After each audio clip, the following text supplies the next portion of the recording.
Regiment में कितनी battery होती है कि ये हवा से आने वाली भी किसी भी खतरे को मार के गिरा सकता है। इसके बारे में समझते हैं ये किस तरह टारगेट को हिट करता है और इसके एक रेजिमेंट में कितनी बैटरी होती है, कितने लॉन्चर होते हैं, कितने ट्यूब और टोटल कितनी मिसाइलें होंगी और किस किस एरिया को ये कवर करेगा। रूस ने अपनी सेना में 2007 में S-400 मिसाइल को शामिल किया था। ये हवा से आने वाली भी किसी भी खतरे को मार के गिरा सकता है, 400 किलोमीटर दूर ही गिरा सकता है, चाहे वो बैलिस्टिक मिसाइल हो, क्रूज मिसाइल हो, हेलीकॉप्टर, जहाज, ड्रोन, किसी भी तरह के एरियल टारगेट को ये खत्म कर सकता है। 2018 में व्लादिमीर पुतिन का भारत में जब दौरा हुआ तो उस दौरान भारत ने 40,000 करोड़ की लागत से S-400 एयर डिफेंस मिसाइलों को खरीदा था। इसमें टोटल 5 रेजिमेंट को शामिल किया गया, 5 रेजिमेंट के लिए ये सौदा किया गया था। एक रेजिमेंट जो है वो मतलब एक मिसाइल की रेंज 400 किलोमीटर, तो आगे पीछे दोनों 400 किलोमीटर, तो हम लोग 2 रेजिमेंट पाकिस्तान की ओर खड़ा करेंगे, 2 रेजिमेंट चाइना की ओर खड़ा करेंगे और एक रेजिमेंट को हम लोग दिल्ली और उसके आसपास के एरिया को हम लोग सिक्योर करेंगे। अब ये समझते हैं ये मिसाइल काम कैसे करता है। देखिए, इस मिसाइल में ये अकेला मिसाइल नहीं, इसमें कई तरह के रडार, कई तरह के मिसाइल लगे होते हैं। कुछ दूर मार करने वाले होते हैं, कुछ ऐसे मिसाइल होते हैं जो बहुत नीचे तक उड़ के मारते हैं, कुछ बहुत ज्यादा हाइट में जाते हैं। इसमें सबसे बड़ा चीज जो होता है वो रडार ये होता है सर्विलांस रडार। ये रडार बहुत ही बड़ा होता है साइज में। यह रडार 600 किलोमीटर दूर तक निगरानी रख सकता है, लेकिन इसके मिसाइलें मारने की क्षमता 400 किलोमीटर है, तो देख तो लेगा आपको 600 किलोमीटर पे, और ये किसी भी तरह के स्टील्थ जहाज को देख सकता है। ये अभी जो इसका एडवांस वर्जन है जो भारत को मिल रहा है वो दुनिया का सबसे तगड़ा स्टील जहाज F-35 को भी पकड़ लेगा और F-22 को तो कैसे भी देख लेगा, यानी इसके पे छुपना नामुमकिन है। 600 किलोमीटर से देख लेगा और जैसे 400 किलोमीटर के दायरा में आएंगे हमला कर देगा। ये क्या करता है, 80 टारगेट को एक साथ देखता है, लेकिन ये हमला नहीं करता है। जब देख लेता है कि ये 400 किलोमीटर के दायरे में आ गए तो ये बता देता है फायर कंट्रोल रडार को। अब मिसाइल को आदेश देती है, ये निगरानी करेगा ये, क्योंकि इसकी क्षमता बहुत दूर होती है, 600 किलोमीटर तक निगरानी करेगा।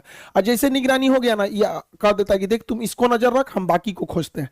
तो ये स्वतंत्र है और फायर कंट्रोल के लिए ये रडार होता है और यही आदेश देता है मिसाइल को जाके मारने के लिए। जैसे ये जहाज आ रही है, यहाँ पे मिसाइल आ रही है, यहाँ ड्रोन आ रहा है, तो क्या करेगा, सबसे पहले ये रडार पकड़ लेगा सबको और ये बताएगा फायर कंट्रोल रडार को, और फायर कंट्रोल रडार सब पे नजर रख लेगा।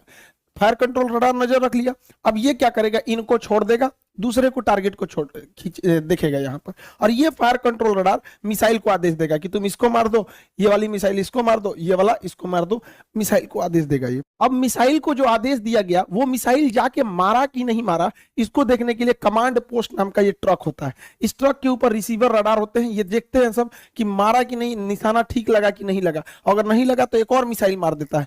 S-400 जब भी मारता है तो 2 मिसाइल एक साथ मारता है, एक ठो से मिस होगा तो दूसरा वाला उसको हिट कर देता है। इसके ट्रक के अंदर, भले बाहर से आपको ये भद्दा दिख रहा होगा, अंदर से पूरा सिस्टम है, यही कंट्रोल करते हैं। अगर मिस हो गया तो दोबारा मारेंगे लोग उसको, किसी को बचने नहीं देंगे। अब यहाँ एक स्लाइड में आप पूरा समझिए, देखिए ये है सर्विलांस रडार, ये 600 किलोमीटर तक नजर रखेगा। जैसे टारगेट में आएंगे ये क्या करेगा, ये इसके अंदर बैठे लोग तुरंत इसको कमांड पोस्ट को इसको दे देंगे फायर कंट्रोल वाले को, और ये लग जाएगा अब नए जहाज, नए ड्रोन को ढूंढने में, क्योंकि इसने हैंड ओवर इसको कर दिया।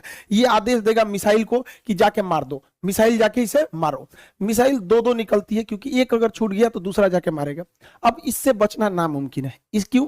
क्योंकि इसकी रफ्तार जो है वो मतलब 15 मेक की है। 15 मेक का मतलब होता है 5 किलोमीटर प्रति सेकंड, 1 सेकंड में 5 किलोमीटर जा सकता है। और दुनिया का कोई ऐसा जहाज नहीं है जो 1 सेकंड में 2 किलोमीटर भी जा सके। अभी मैक्सिमम 3 मेक की जहाजें आई हैं, यानी 1 सेकंड में 1 किलोमीटर। तो सबसे तेज जहाज भी है ना, तो 1 सेकंड में 1 किलोमीटर जाएगा और 1 सेकंड में 5 किलोमीटर जाएगा। तो बचना तो नामुमकिन है। और रडार देख रहे हैं, 2-2 को रडार रखा है, एगो फायर कंट्रोल वाला रखा है, एगो बड़का रखा है, भागने ही नहीं देगा। और ये कमांड पोस्ट में लोग देखेंगे कि टारगेट लगा कि नहीं लगा, नहीं लगा तो फिर से मिसाइल मारेंगे लोग। इस तरह से इसे कंट्रोल किया जाता है। अब यहाँ पे आप एक इस तरह समझिए, ये है मेन सिस्टम। ये 5 मिनट में तैयार हो सकता है ये पूरा का पूरा, क्योंकि ये ट्रक पे रहता है। लगाइए, इसको कोई बिजली उजली की जरूरत नहीं, सारा चीज ट्रक पे जनरेटर वनरेटर सब रखे हैं सब यहाँ पर। ये है मेन रडार, ये यहाँ से सिग्नल छोड़ा, आई पकड़ लिया इनको, पकड़ लिया। अब ये क्या करेगा, कमांड भेजेगा इसको फायर कंट्रोल रडार को, फायर कंट्रोल रडार मैसेज देगा मिसाइल को, अब मिसाइल जाके इसको हिट कर देगी। जैसे मिसाइल इसको हिट करेगी, यहाँ पर है कंट्रोल कमांड पोस्ट, देखेगा हिट हो गया कि नहीं, वरना इसके रडार में दिखेगा, चेक करेगा कि दोबारा तो नहीं दिख रहा है, दोबारा दिख रहा है मतलब बच गया, अगर बच गया तो दोबारा मिसाइल मारेगा, ब्लास्ट हो गया तो कोई दिक्कत ही नहीं। तो काफी कॉम्प्लिकेटेड सिस्टम है, लेकिन 5 मिनट के अंदर अंदर ये रेडी हो सकता है फायर के लिए। इसे कहीं भी ले जाया जा सकता है, पहाड़ पे ले जाइए, बर्फ में ले जाइए, गर्मी में ले जाइए, ठंडी में, कहीं ले जाइए, कोई दिक्कत नहीं होता, ये हर मौसम में रेडी हो सकता है। अब इसमें समझते हैं कितने लॉन्चर, बैटरी, ये सब चीजें होते हैं। देखिए इस ट्रक को कहते हैं लॉन्चर, जो ट्रक दिख रहा है लॉन्चर, हर एक लॉन्चर 4 मिसाइल ट्यूब को कैरी करता है। ये जो ट्यूब की तरह दिख रहा है इसे कैनिस्टर बोलते हैं। कैनिस्टर जो होता है ये कवर होता है मिसाइल का, जिससे कि ले जाने में इसको जर्क में चोट ना लगे, या बरसात में खराब ना हो, बरसात में पानी घुसेगा, हो सकता है कोई इलेक्ट्रॉनिक सिस्टम खराब हो जाए, या धूप हो जाएगा, ये तो ये उसका कवर होता है। तो ट्यूब, इस ट्यूब कहिए या कैनिस्टर कहिए। तो एक लॉन्चर में टोटल 4 ट्यूब यानी 4 कैनिस्टर होते हैं। आप सिंपल भाषा में समझिए तो 4 गो मिसाइल होता है एक लॉन्चर में। यहां अगर आप ध्यान से देखेंगे तो 4 गो लॉन्चर दिख रहा है, 1 2 3 4 लॉन्चर दिख रहा है। अब बात समझिए ध्यान से, 4 लॉन्चर मिलाकर, जब कभी भी 4 लॉन्चर मिला दिया जाता है, 1 2 3 4 लॉन्चर मिला देते हैं तो उसे बैटरी कहते हैं। ये टेक्निकल चीजें होती हैं आर्टिलरी की, ध्यान समझिएगा। एक बैटरी में 4 लॉन्चर हो गए, सब संख्या तो ऐसे ही बढ़ गई। अब आपसे हम पूछते हैं, ध्यान से देखिए, यहाँ 4 लॉन्चर है तो ये भी एक बैटरी, यहां भी 4 लॉन्चर है तो ये भी एक बैटरी। टोटल आपको कितनी बैटरी दिखाई दी? अब दिख गई 2 बैटरी दिख गई। कितनी बैटरी? 2 बैटरी। 2 बैटरी को जब एक साथ मिला देते हैं तो उसी को एक रेजिमेंट कहते हैं या एक बटालियन कहते हैं। तो एक बटालियन में टोटल 2 बैटरी, हर बैटरी में 4 आपको लॉन्चर मिलते हैं, 4 लॉन्चर मिलता है। हर एक लॉन्चर में आपको 4 मिसाइलें होती हैं। अब इसको आप कंफ्यूज हो गए होंगे, इसको अच्छे से इत्मीनान से समझिए। यहाँ पे जो एक रेजिमेंट होता है, एक रेजिमेंट में 2 बैटरी होती है, हर बैटरी में 4 लॉन्चर होता है और हर लॉन्चर के अंदर 4 मिसाइलें होती हैं। एक रेजिमेंट 2 बैटरी, हर बैटरी में 4 लॉन्चर और हर एक लॉन्चर में 4 मिसाइलें होती हैं। यानी ओवरऑल हमको मतलब है मिसाइलों से कि एक रेजिमेंट में कितनी मिसाइल होगी। तो चलिए हम लोग मिसाइल निकालते हैं। तो एक रेजिमेंट में 2 बैटरी है, एक रेजिमेंट में 2 बैटरी और एक बैटरी में 4 लॉन्चर, एक बैटरी में 4 लॉन्चर। तो बताइए 2 बैटरी में कितने लॉन्चर हो जाएंगे? 8 लॉन्चर हो जाएंगे। 2 बैटरी में कितने लॉन्चर हो जाएंगे? 8 लॉन्चर। सिंपल सा तो मैथ है, कोई बहुत बड़ा तो है नहीं। 8 लॉन्चर और यहाँ 8 लॉन्चर मिल गया। अब आपको पता है कि हर लॉन्चर में यानी हर ट्रक पर, हर लॉन्चर में 4 मिसाइलें हैं। तो यहाँ पे टोटल कितने लॉन्चर हैं? 8 लॉन्चर हैं। तो मिसाइल कितने होगा? 8 चौक को 32 मिसाइल होगी। यानी एक रेजिमेंट है तो 32 मिसाइलें फायर करने के लिए तैयार है एक रेजिमेंट में। और भारत ऐसा 5 गो रेजिमेंट खरीद रहा है, तो 32 में 5 का गुणा करेंगे तो 160 गो मिसाइल रेडी टू फायर होंगी। 160 और हर मिसाइल का रेंज 400 किलोमीटर, तो पूरे एरिया को सेव कर लेंगे सब यहाँ पर। इसके अलावा भारत 1000 एक्स्ट्रा मिसाइल खरीद रहा है। अब आप कहेंगे एक्स्ट्रा क्यों? तो आप बंदूक खरीदते हैं एगो और गोली खरीदते हैं ज्यादा, तो भारत भी तो लॉन्चर खरीदा है। कितना टोटल लॉन्चर? 8 गो। तो लॉन्चर तो भाई लॉन्चर का 8 नहीं, लॉन्चर टोटल मिसाइलें जो हैं लॉन्चर के साथ 160 गो हैं मिसाइलें, ट्यूब है। जब वो फायर कर देंगे तो उसके बाद क्या दिक्कत है? वहां पे ट्यूब बदल देंगे। जैसे देखिए यहाँ समझिए, ये आपको पूरी 1 लॉन्चर, 2 लॉन्चर, 3 लॉन्चर, 4 लॉन्चर, यानी एक बैटरी हो गया। मान के चलिए ये फायर कर दिया तो खाली हो गया, तो रूस थोड़े जाना होगा। 1000 हम लोग एक्स्ट्रा लाए हैं, इसे जेसीबी लाएंगे फिर लाद देंगे, उस पर फायर करेगा। जैसे बंदूक खरीदते हैं, इतना गोली खरीद लेते हैं, बंदूक खत्म हो गया फिर गोली भर दीजिए, तो एक्स्ट्रा गोली रखते हैं ना, तो हम लोग एक्स्ट्रा 1000 मिसाइल रखे हैं। सोचिए कितना तगड़ा सिस्टम हो जाएगा ये पूरा सिस्टम। ये S-400 सिस्टम किसी भी दूसरे देश से अब तक दुनिया में इससे तगड़ा कोई नहीं है।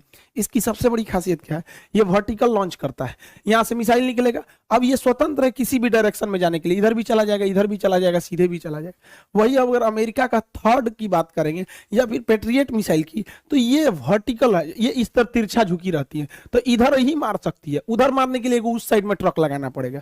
तो एक तो सबसे पहला ड्रॉबैक इसका ये हो जाता है।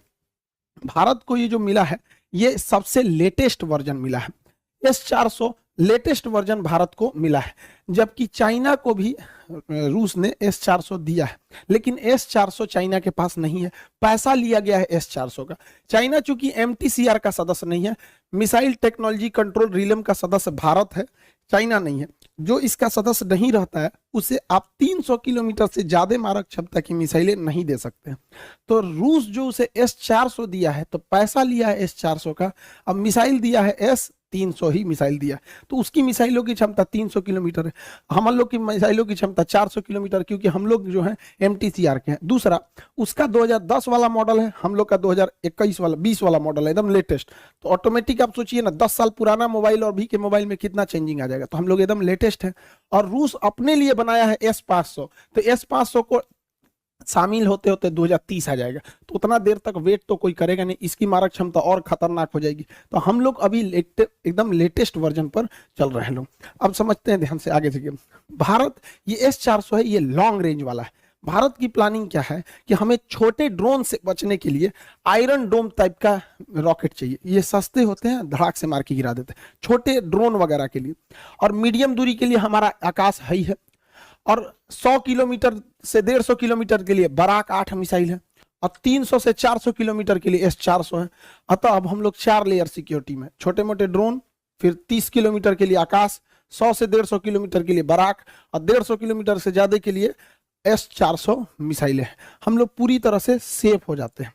लेकिन अमेरिका का कहना है कि रूस चूंकि अमेरिका के मामले में हस्तक्षेप करता है, इसलिए अमेरिका ने प्रतिबंध लगाया कास्टा नियम के तहत। कास्टा के तहत अमेरिका का कहना है कि कोई भी देश अगर रूस से S-400 मिसाइल खरीदेगा तो उस पर ये लोग प्रतिबंध लगाएंगे। तुर्की ने खरीदा, उस पर भी प्रतिबंध लगा दिए, चाइना ने खरीदा, उस पर भी प्रतिबंध लगा दिए।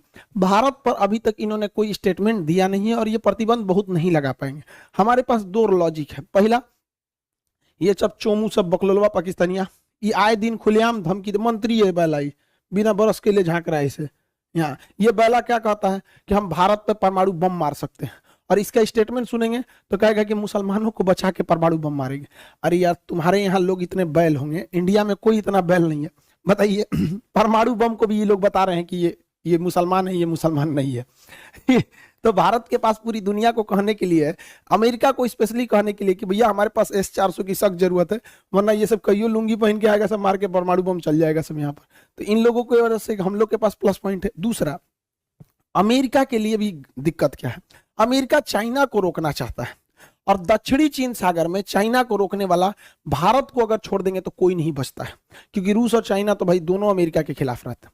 तो भारत को हर हाल में अमेरिका को लेकर चलना पड़ेगा, वरना यहाँ चाइना जब ताइवान पर अटैक करने की बात करता है, या दक्षिणी कोरिया पे, या जापान पर, या वियतनाम पर, फिलीपीन पे, ये सब अमेरिका के दोस्त हैं सब। तो अमेरिका डायरेक्ट तो कूदेगा नहीं। तो यही है कि चाइना के दुश्मन को मजबूत किया जाए। तो चाइना का सबसे तगड़ा दुश्मन भारत है, जो इससे लड़ सकता है। तो इसलिए भारत पर ये लोग प्रतिबंध नहीं लगाएंगे, इसके ऊपर लगा दिए। और वैसे भी भारत की अब जो विदेश नीति है उस तरह की नहीं रह गई। अब भारत को छोड़कर आप कल्पना नहीं कर सकते। हम लोग 1970 और 90 का दशक चला गया जब भारत को कोई धमकी देके चला जाता था। अब हम लोग इतनी बड़ी इकोनॉमी बन चुके हैं कि अभी हमको इग्नोर करके आप नहीं रह सकते। होप आप S-400 के बारे में टोटल समझ गए होंगे।